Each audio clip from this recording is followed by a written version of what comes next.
context of it, maybe just a short or concise version, how do we actually build the brand for a CEO? If someone who's listening right now, then they might say, okay, my CEO, or even I myself, I found this company. How should I market myself? Yeah, another thing I think that a lot of CEOs think is that this is expensive, and it's not. It's actually really no, it's not at all.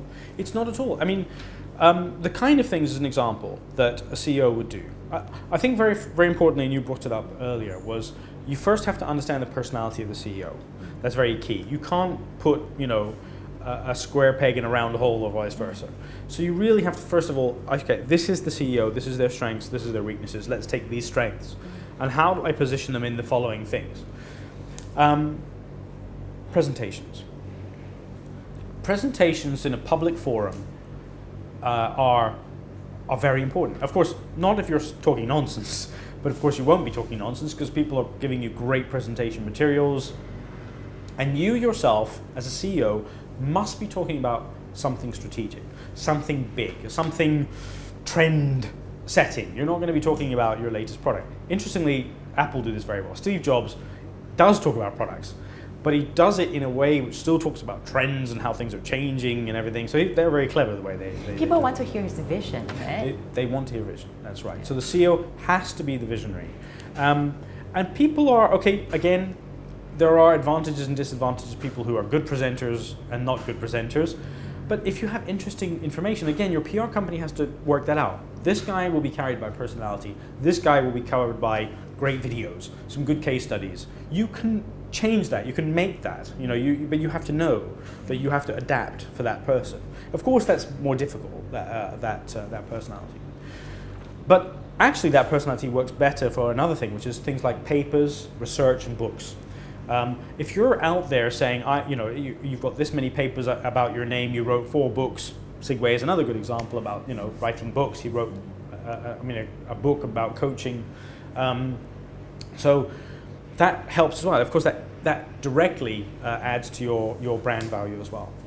Another thing, and it's a little bit contrived, and again, you have to be careful with this, is you have to talk about a cause. And this is more related to society, community, not necessarily related to the company. But of course, where possible, you try and align it to the company's interests. So it could be education, or it could be, and most people, of course, can profoundly get into a cause. I mean, they really passionately believe in those things. And that's another nice thing, is because wherever you can release that passion, even from a person who's not given to talking a lot in the press or whatever, that will be seen. People can feel that, they understand it, they can connect with it. So if you can get the right cause, hopefully one that the CEO is on board with, and which aligns to the company itself, then you have a great alignment there. So you have to be doing that as well. You have to be talking about the community, about your company's interest in the community and why you're doing it.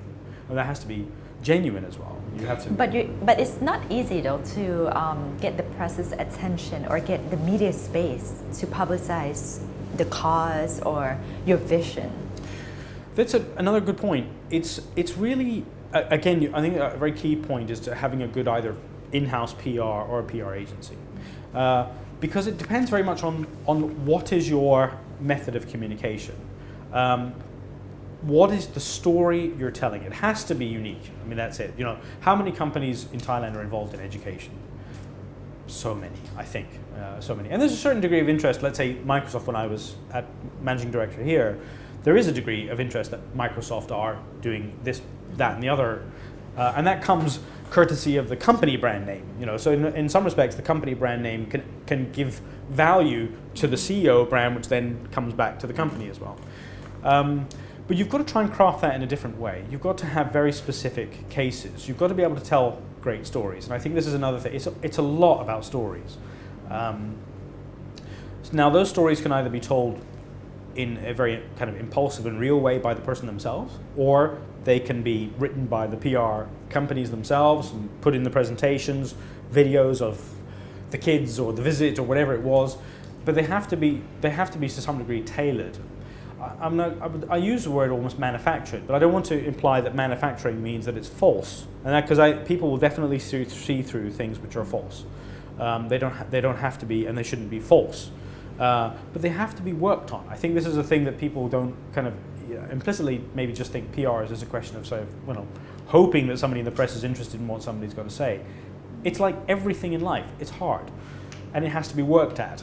PR is an art and a science, and it has to be worked at. Sales is an art and a science, and it has to be worked at. It's the same. So but you're not, and very importantly, any PR company will never be representing falsehoods, because that is the end of the game. As soon as you start doing that, people can see through those things. So you have to make sure that you're really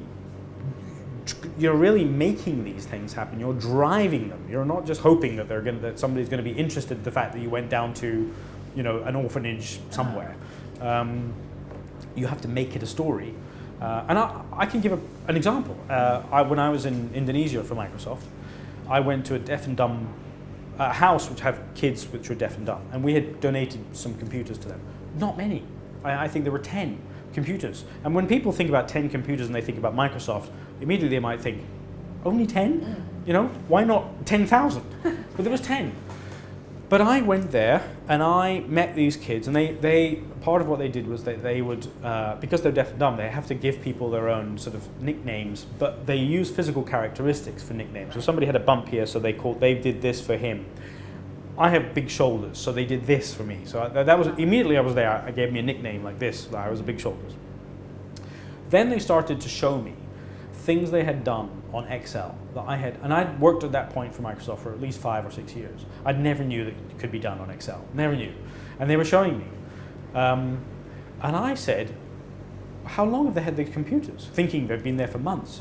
And this was a Thursday, and they said, oh, they came on Monday. Oh, wow. It was, now that's a story. That's an interesting story. You could have said in a press release, Microsoft gave 10 computers to a school in wherever it was. Yeah. Only 10. Negative reaction, Yeah. only 10. Or you could have told the story, and it was an interesting story, and it was a great visit to and it really was, it was so fun. But you have to communicate that. Now, if the personality of the CEO cannot do it themselves, you have to find a way of doing it. Good way of doing that is video, typically, taking video coverage of the event itself, because text is bland and two-dimensional, but the video has that richness to it. And it's very unlikely that anybody's going to go there looking at their watch every 5 minutes thinking, what am I doing here? It's very unlikely that that's going to happen. So you will see that natural reaction of the CEO, and that will give value to them. How aware do you think companies today, especially in Thailand, aware of branding the CEOs?